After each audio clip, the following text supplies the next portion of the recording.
Thunder cracked across the darkening Montana sky as Abigail Norton clutched her 3-month-old daughter, Emma, tighter to her chest. The wagon wheels broken spokes, mocking her desperate situation. The year was 1876, and her husband James had promised her a better life out west than what they'd left behind in Boston, not abandonment in the middle of nowhere, as a storm threatened to swallow them whole. The rain began as angry droplets, quickly transforming into sheets of water that drenched Abigail's calico dress and soaked through the thin blanket protecting Emma. The baby whimpered against her mother's chest, tiny fingers curling against the wet fabric. "Hush now, little one," Abigail whispered, her voice trembling. "We'll be all right." She didn't believe her own words. The wagon train had continued without them when James hadn't returned from his hunting expedition 2 days prior. The wagon master couldn't risk the entire train for one woman and her child, especially with Indians reported in the area and the threatening weather rolling in. She'd begged them to wait just one more day, but fear and practicality had won out. "Your husband's likely dead, madam," the wagon master had told her with uncomfortable directness. "If he ain't back by now, he ain't coming back. You're welcome to stay with us, but we can't delay any more." Abigail had refused to believe James was gone. She'd chosen to wait for him, a decision she now bitterly regretted as thunder rumbled overhead and the wind picked up speed, whistling through the tall grass around her. The broken wagon wouldn't offer much shelter, but it was all she had.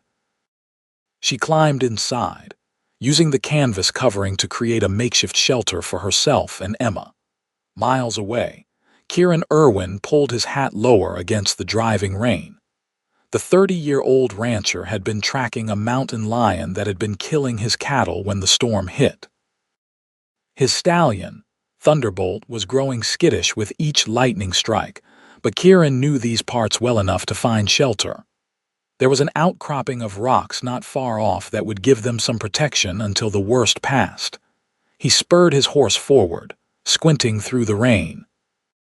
That's when he saw it, the silhouette of a wagon standing alone on the prairie, miles from any trail or settlement. No smoke rose from a campfire. No horses were hitched to the wagon. Something was very wrong. "Easy, boy," he murmured to Thunderbolt as they approached cautiously. Kieran's hand rested on the Colt revolver at his hip, a habit born from years in territory where danger could come from any direction. The wagon's back wheel was clearly broken, the canvas cover partially collapsed on one side. "Hello, the wagon," he called out, raising his voice above the howl of the wind. "Anyone there?" Inside, Abigail froze, clutching Emma tighter. The baby had finally fallen into a fitful sleep, and the unfamiliar male voice sent a spike of both hope and fear through Abigail. Was it James? A rescue party? Or something worse? "Who's there?" she called back, her voice shaking. Kieran dismounted, leading Thunderbolt closer. "Name's Kieran Irwin. I own the Circle K ranch about 10 miles east of here. I'm not looking for trouble, madam, just saw your wagon and thought you might need help." Abigail hesitated before pushing aside the canvas and peering out.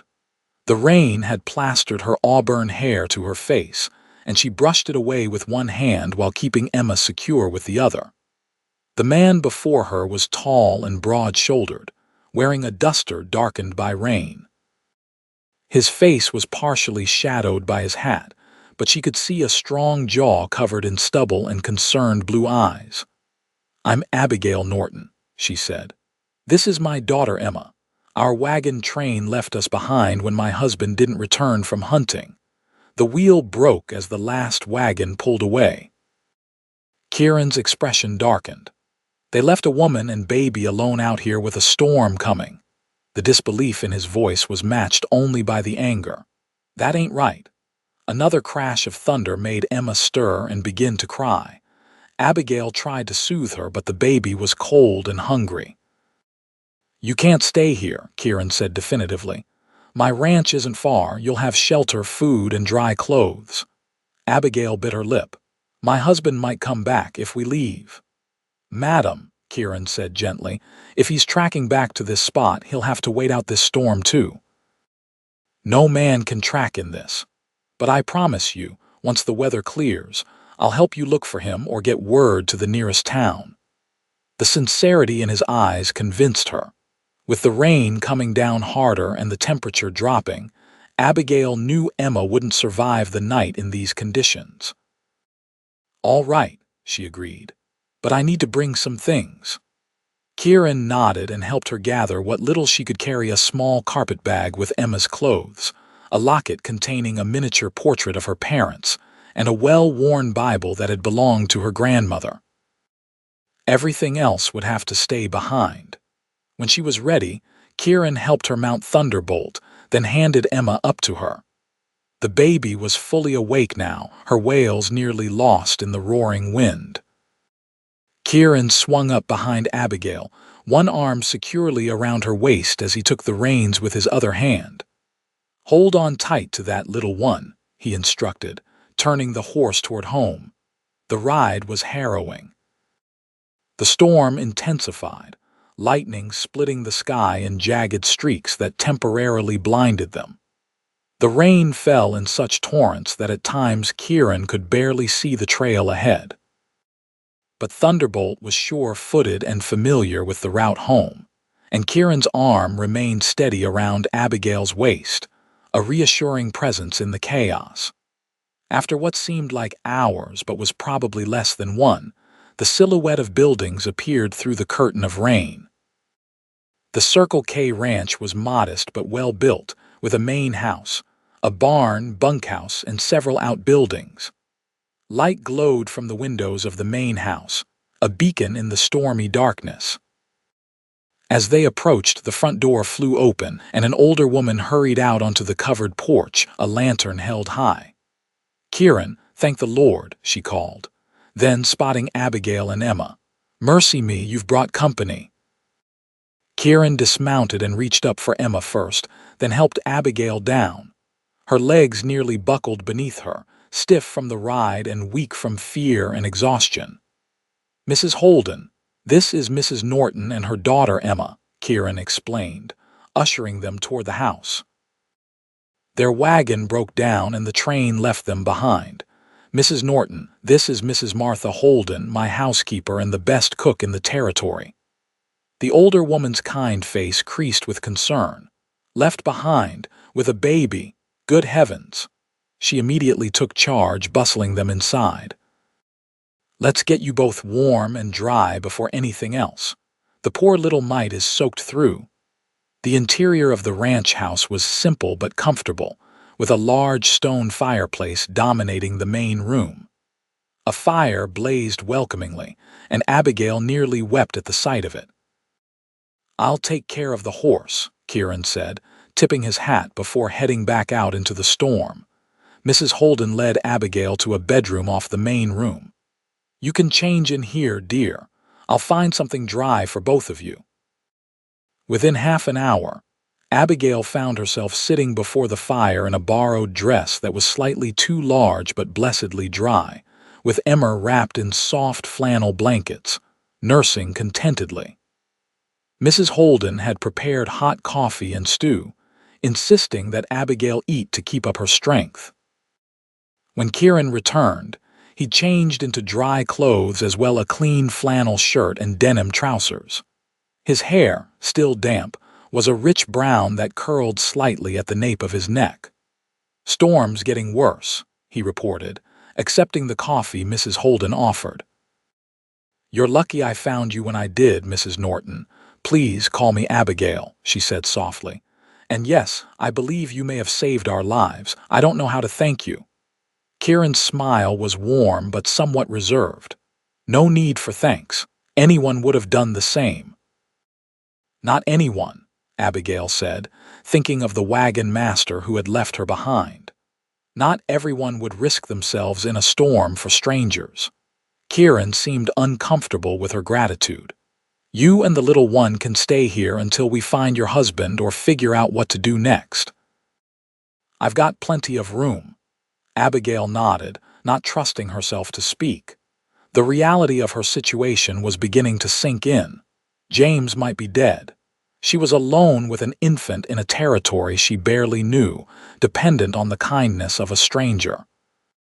"Tomorrow, if the weather clears, I'll ride out with some of my hands to look for any sign of your husband," Kieran promised. "And I can send word to Fort Benton about the wagon train leaving you behind. That kind of behavior shouldn't go unreported." "Thank you," Abigail whispered, looking down at Emma, who had fallen asleep after nursing. "I'm afraid I've put you to a great deal of trouble." "No trouble at all," Kieran assured her, though his eyes held a wariness that Abigail couldn't quite interpret. "Mrs. Holden will show you to the guest room when you're ready. Get some rest." As he turned to go, Abigail caught a glimpse of a long scar that ran from just below his right ear down into his collar.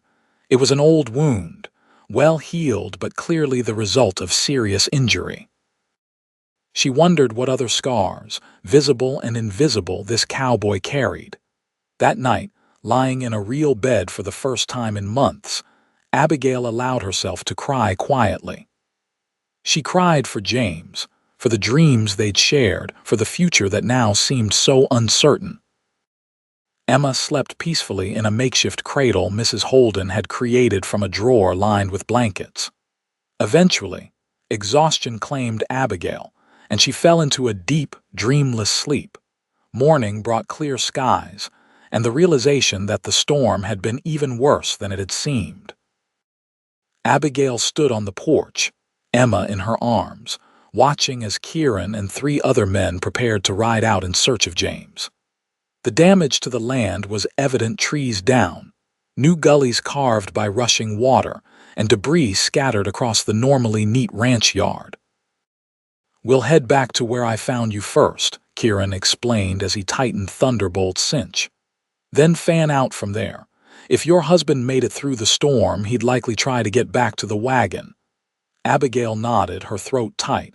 "He's a good man, a teacher by training. This journey was his idea. He had a position waiting in a new settlement near Helena." Kieran's expression was carefully neutral. "A teacher, you say? Not much of a hunter or outdoorsman?" "No," Abigail admitted. "This was his first time out west. We both have a lot to learn." Kieran exchanged glances with his foreman, an older man named Frank Carter. The look conveyed what neither wanted to say aloud. A city man with little experience in the wilderness had slim chances of surviving long enough to be found. "We'll do our best, Mrs. Norton," Frank assured her kindly. The men rode out, leaving Abigail to help Mrs. Holden with household tasks. The older woman was a font of practical knowledge and gentle wisdom, showing Abigail how to use the wood stove properly and teaching her to make biscuits that didn't turn out like rocks, something Abigail had struggled with on the trail. "How long have you worked for Mr. Irwin?" Abigail asked as they kneaded dough side by side. "Going on 8 years now," Mrs. Holden replied. "Came out here with my husband to help Kieran's father run the place. When old Mr. Irwin passed on 4 years back and my Arthur followed the next year, Kieran asked me to stay on. He's been like a son to me." "Has he never married?" Abigail asked, then blushed at her own boldness. Mrs. Holden's expression turned sad. "There was a girl once. Sarah was her name. They were engaged to be married when the war broke out. Kieran joined up with the Union cavalry. When he came back 4 years later, he learned she'd married another while he was gone, a banker from Helena who'd stayed home during the fighting." "How awful for him," Abigail murmured. "It changed him," Mrs. Holden continued. "He was always quiet, but after that, he kept more to himself. Threw himself into building up the ranch. He's done well. The Circle K is one of the most prosperous spreads in these parts, but sometimes I worry he's forgotten there's more to life than work." The men returned at dusk, tired and grim-faced. Kieran found Abigail in the garden behind the house, where she'd been hanging diapers to dry while Emma napped in her makeshift cradle nearby. "Any sign of him?" she asked, already knowing the answer from Kieran's expression. He removed his hat, turning it in his hands. "I'm sorry, Abigail. We found no trace of your husband. We did find where your wagon had been abandoned, but the storm washed away any tracks that might have been there." Abigail nodded slowly, struggling to maintain her composure. "What about the wagon train? Any way to catch up to them?" "They've got at least a 4-day head start, and they'll be moving faster than we could with a baby," Kieran explained gently. "I've sent Frank to Fort Benton with a message. The Army might be able to get word to them at their next scheduled stop." "I see." Abigail's voice was barely audible. "We'll keep looking for your husband," Kieran promised. "Tomorrow we'll try a different direction, and in the meantime, you and Emma are welcome to stay here as long as needed." "You're very kind," Abigail said, finally meeting his eyes, "but I can't impose indefinitely." "I have no way to pay you for your hospitality." Kieran shook his head firmly. "This isn't about payment, Mrs. Norton. This is about doing what's right." The days stretched into a week, then 2. The search parties continued but found no sign of James Norton. Frank returned from Fort Benton with news that the wagon train had been intercepted with a message, but none claimed responsibility for abandoning Abigail. The wagon master had apparently told the others that the Nortons had chosen to stay behind and try to establish themselves rather than continue to Helena. "Cowards," Kieran muttered when Frank reported this. "Leaving a woman and child to die, then lying about it." Abigail found herself settling into a routine at the Circle K. She helped Mrs. Holden with cooking and household tasks, tended to Emma, and even began assisting with the kitchen garden, which had suffered some damage in the storm. The ranch hands, initially awkward around her, gradually accepted her presence, tipping their hats respectfully when they saw her, and sometimes bringing small gifts for Emma, a carved wooden rattle from Frank, a tiny pair of moccasins from Louis, the Mexican vaquero. Kieran remained somewhat distant, though unfailingly polite. He spent long days working with the cattle, training horses, or riding the boundaries of his property. But in the evenings, he often sat on the porch with Abigail after supper, sometimes talking, sometimes just sharing a comfortable silence as the sun set over the mountains. "You have a beautiful home," Abigail remarked one evening, 3 weeks after her arrival. Emma was asleep inside, and the air was filled with the scent of wildflowers. "Thank you," Kieran replied. "My father claimed this land right after the war with Mexico, built it up from nothing." Pride was evident in his voice. "I was born in that house. Never really knew any other home except during the war years." "You must have seen terrible things," Abigail said softly, glancing at the scar on his neck. Kieran's hand moved unconsciously to touch it. "Got this at Antietam. Confederate cavalrymen nearly took my head off. I was luckier than many." "My father and brother fought too," Abigail shared. "Father came home, but my brother Robert died at Gettysburg." Kieran nodded, understanding in his eyes. "The war changed everything for everyone." "Yes," Abigail agreed. "It's why James was so eager to come west. He said the East was full of ghosts and bitter memories. Out here, we could start fresh." "And what did you want?" Kieran asked, surprising her with the directness of the question. Abigail considered this. "I wanted James to be happy again. After he came home from the war, he was different. Restless, haunted. When he spoke of going west, he smiled for the first time in years. How could I say no?" "But what did you want for yourself?" Kieran persisted. "I wanted." Abigail paused, realizing she'd never really asked herself that question. "I wanted a home, children, security. The things most women want, I suppose." Kieran's gaze was thoughtful. "Those aren't small things, Abigail. They're the most important things of all." As the weeks passed, Abigail found herself increasingly drawn to Kieran. She admired his quiet strength, his unwavering sense of responsibility, and the gentle way he interacted with Emma. who had begun to smile and coo whenever he entered a room. But she was still a married woman, and the possibility that James might still be alive, however remote, kept her from acknowledging these growing feelings. A month after her arrival at the Circle K, everything changed. Frank returned from a supply run to town with a letter addressed to Abigail. The handwriting was unfamiliar. It came to the general store, Frank explained. Postmarked from Helena. With trembling hands, Abigail opened the letter. As she read, the color drained from her face. "Abigail," Kieran stood from his desk where he'd been working on accounts. "What is it?" "It's from a woman named Clara Wilkes," Abigail said, her voice strangely calm. "She says she's James's wife, that they've been married for 2 years and have a son together in Helena. She says." Abigail's voice broke. "She says he abandoned her to return east on some pretense, and now she's learned he took another wife there and was bringing her west. She wants to know if I'm that woman." The silence in the room was deafening. "Mrs. Holden made a small sound of distress, while Frank muttered something under his breath that sounded like a curse.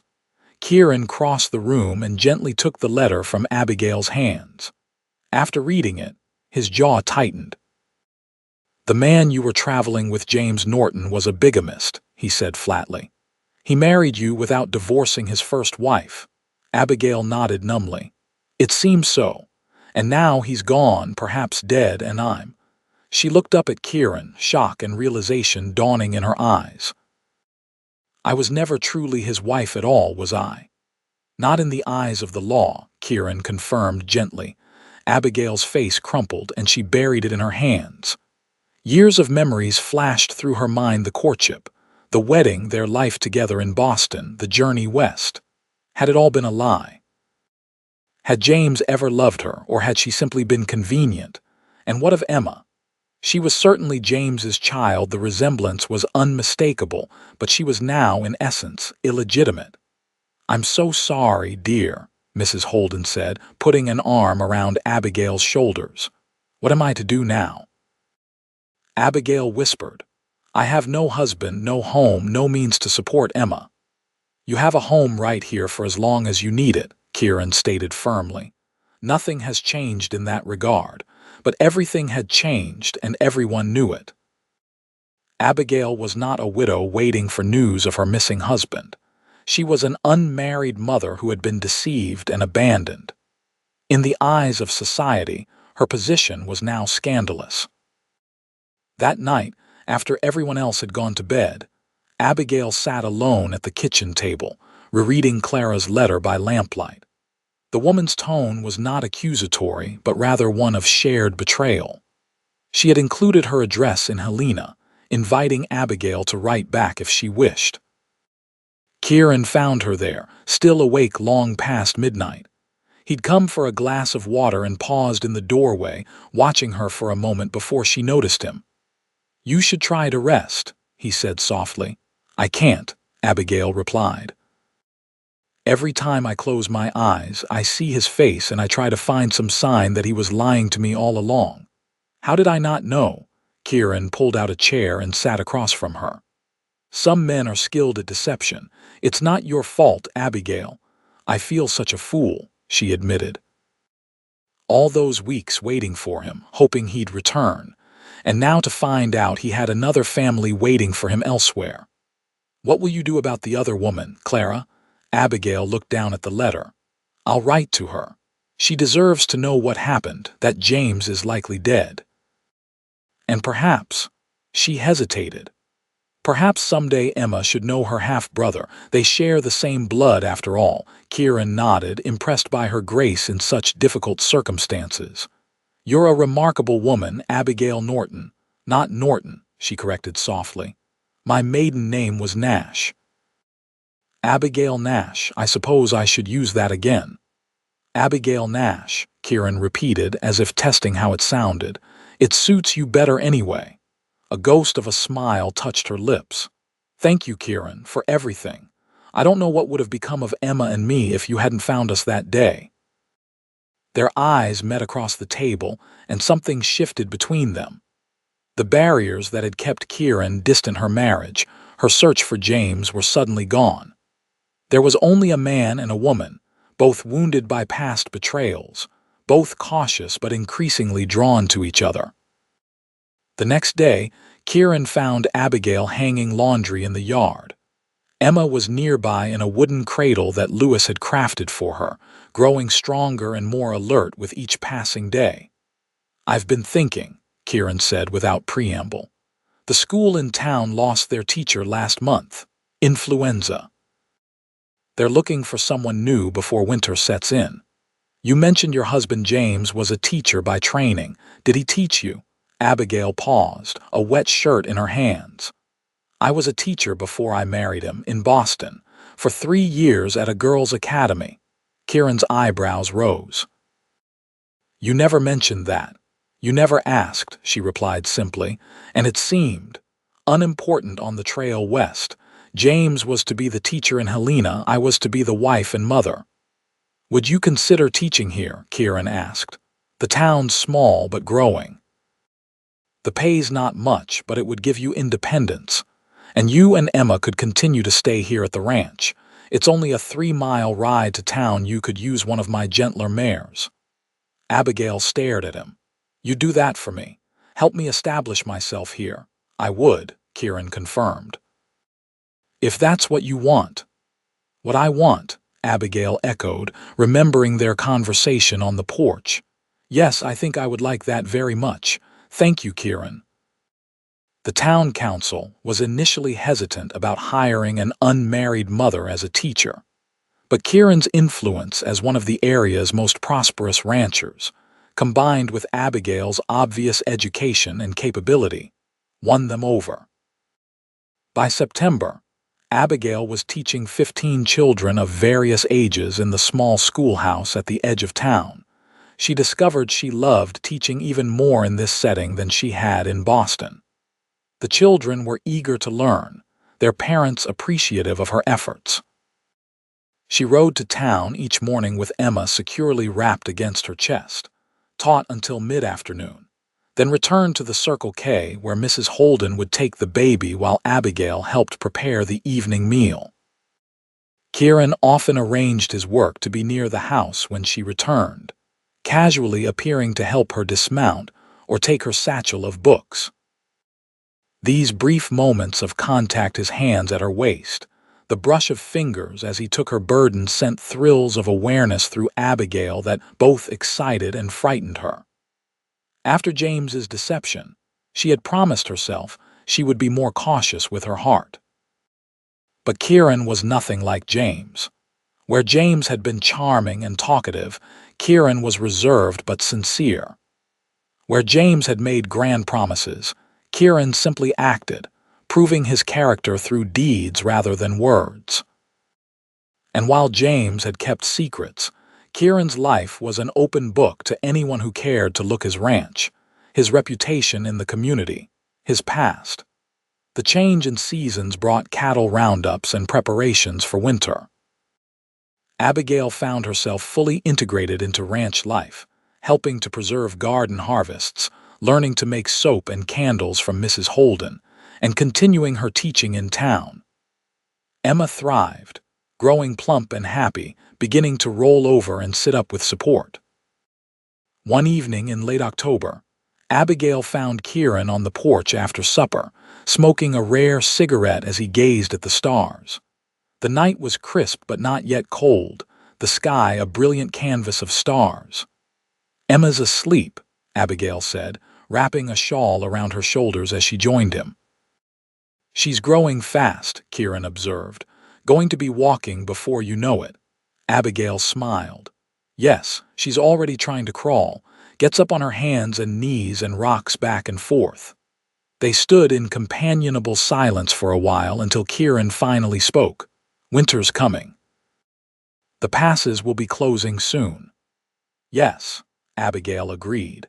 "The children are excited for snow. Many of my lessons have been somewhat ignored lately in favor of watching out the windows for the first flakes." Kieran chuckled, then grew serious again. "I've been thinking about your situation, Abigail." She turned to face him, curious. My situation. You've been here almost 4 months now. You've established yourself as the town teacher. You're well respected. But he hesitated. But I'm still living in your home with no formal arrangement or relationship, Abigail finished for him. You're concerned about propriety. Not for myself, Kieran clarified quickly, but for your reputation and Emma's future. Abigail nodded slowly. I've thought about it too. Perhaps I should look for a small place in town.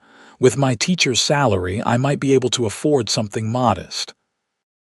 That's not what I meant, Kieran said, facing her fully now. Abigail, I'm not a man of many words, never have been, but I need to say this plainly. He took a deep breath.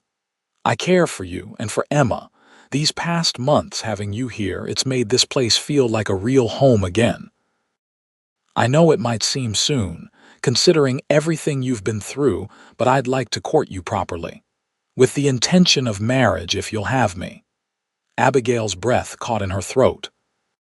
She'd suspected Kieran's feelings mirrored her own, but hearing him express them so directly still caught her by surprise. Kieran, you don't need to answer now, he interrupted. I know you've had reason to be cautious with your trust. I just wanted you to know my intentions. Thank you for your honesty, Abigail said softly, and for giving me time. But I don't need it. These past months have shown me your character in ways words never could. You took in 2 strangers during a storm without hesitation. You've provided for us, respected me, helped me find a path forward. You've never asked for anything in return. She stepped closer to him. I would be honored to be courted by you, Kieran Irwin. The smile that spread across his face transformed him, erasing years of solitude and reserve. Hesitantly, he reached for her hand, and when she gave it, he brought it to his lips in a gentle kiss. May I call on you tomorrow evening? He asked formally, a twinkle in his eye. Abigail laughed. I believe that can be arranged, considering I'll be right here. Their courtship, though somewhat unusual given that they already lived under the same roof, proceeded with proper decorum. Kieran began taking Abigail on proper outings to town for dinner at the hotel restaurant, on picnics when weather permitted, to church services on Sundays where they sat together with Emma, causing a stir of interested gossip among the townsfolk. Mrs. Holden watched these developments with obvious approval, often finding reasons to take Emma for an hour or two to give the couple some privacy. The ranch hands, too, seemed pleased, particularly Frank, who had known Kieran the longest and had worried about his solitary existence. Winter arrived with a vengeance in late November, blanketing the land in deep snow and confining everyone largely to the ranch buildings. School was suspended during the worst weather, giving Abigail more time at home with Emma and Kieran.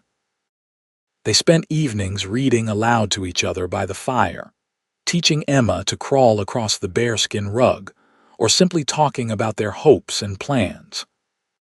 Abigail wrote regularly to Clara Wilkes in Helena, and a cautious friendship developed between the 2 women who had been unwittingly connected by James's deception. Clara's son, Thomas, was nearly 3, and she sent a small wooden horse for Emma at Christmas, which Kieran had crafted a special shelf to display. As the new year of 1877 dawned, Kieran formally proposed. It happened during a rare clear day when they had ventured outside to enjoy the winter sunshine. Emma, bundled against the cold, was attempting to stand in the snow with Kieran's support while Abigail watched, laughing at her daughter's determined expression. She has your spirit, Kieran observed. Determined, brave. And her father's charm, I'm afraid, Abigail replied, but without bitterness. She had made peace with James's memory, focusing instead on the beautiful child he had given her. Abigail, Kieran said suddenly, I love you. I love Emma as if she were my own. I want us to be a family officially. He reached into his pocket and produced a small box. Inside was a ring, a simple gold band set with a single pearl. It was my mother's, he explained. My father gave it to her when they claimed this land. He said the pearl represented their future, something beautiful created through time and pressure. He took her gloved hand in his. "Abigail Nash, will you marry me?" Tears filled Abigail's eyes as she nodded. "Yes, Kieran, with all my heart, yes." They were married in the town church on a bright February morning, with Mrs. Holden holding Emma, who was now attempting her first wobbly steps. Frank stood as Kieran's best man, and to everyone's surprise, Clara Wilkes had made the journey from Helena with her son Thomas to attend the wedding, standing beside Abigail as her matron of honor. "We're sisters in a way, aren't we?" Clara had said when she arrived. "Bound by the past, but free to create our own futures." The townspeople turned out in force for the celebration, the women bringing food for a feast at the church hall, the men slapping Kieran on the back and teasing him about finally being caught. Abigail wore a new blue dress that Mrs. Holden had helped her sew, with a white lace collar that had belonged to Kieran's mother. Emma wore a matching blue ribbon in her fair hair, which was beginning to curl like her mother's. As they exchanged vows, Abigail thought about the journey that had brought her here, the loss, the betrayal, the fear during that terrible storm. What had seemed like the worst day of her life had led her to this moment, to this man who looked at her with such genuine love and respect. "I promise to be a true and faithful husband to you, Abigail," Kieran vowed, his voice strong and clear. "And a father to Emma, to provide and protect, to cherish and respect as long as we both shall live." "I promise to be a true and faithful wife to you, Kieran," Abigail responded, her voice steady despite the tears in her eyes. "To stand by your side through whatever life brings, to make our house a home, to love you completely, as long as we both shall live." The minister pronounced them husband and wife, and Kieran leaned down to kiss his bride as the congregation erupted in applause. Emma, not understanding but caught up in the excitement, clapped her small hands together and let out a happy squeal that made everyone laugh. The celebration lasted well into the evening, with music and dancing and more food than the entire town could consume. As the party began to wind down, Kieran and Abigail slipped away, leaving Emma in Mrs. Holden's capable care for the night. They rode back to the ranch in a sleigh decorated with ribbons and bells, the runners gliding smoothly over the packed snow. The house had been prepared for their wedding night. A fire blazed in the bedroom fireplace, fresh linens adorned the bed, and candles cast a warm glow throughout the room that had been Kieran's alone for so long. "Welcome home, Mrs. Irwin," Kieran said softly as he carried her over the threshold. "I've been home since the day you found us in that storm," Abigail replied, her arms around his neck. "I just didn't know it yet." Their life together settled into a rhythm that suited them both. Abigail continued teaching until late spring when she discovered she was expecting their first child. Emma, now walking confidently and beginning to speak in short sentences, was fascinated by the concept of a baby brother or sister. "Baby in there?" she would ask, patting Abigail's growing belly. "Yes, sweet one," Abigail would answer. "Your brother or sister is growing inside just like you did."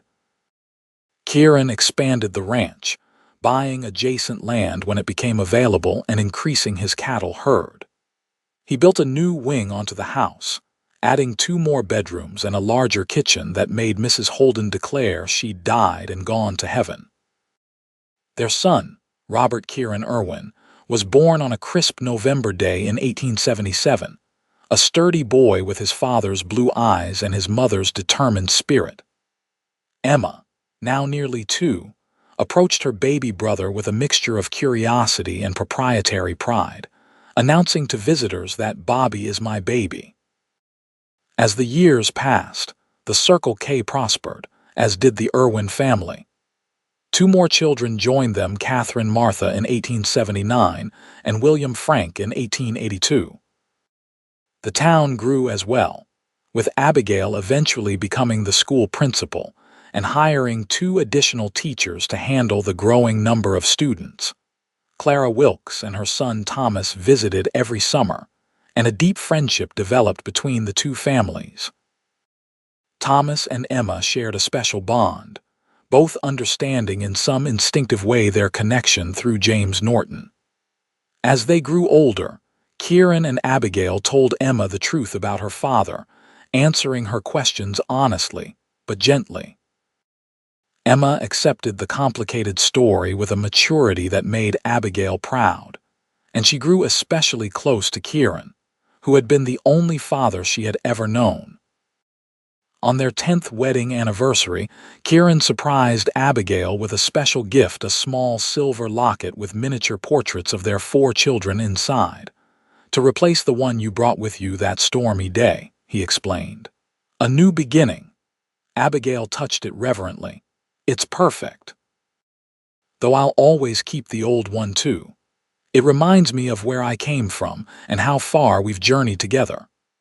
That night, after the children were asleep, they sat on the porch swing that Kieran had built when Abigail was pregnant with Robert. The ranch was quiet, the spring air fragrant with blooming lilacs that Mrs. Holden had planted years ago. "You ever think about how different our lives might have been if that storm hadn't hit when it did?" Abigail asked, her head resting on Kieran's shoulder. "If the wagon wheel hadn't broken?" Kieran's arm tightened around her. "I try not to dwell on what might have been, but I do thank God every day for guiding me to you and Emma. Finding you was the best thing that ever happened to me." "And to me," Abigail agreed. What seemed like abandonment was actually the beginning of something beautiful.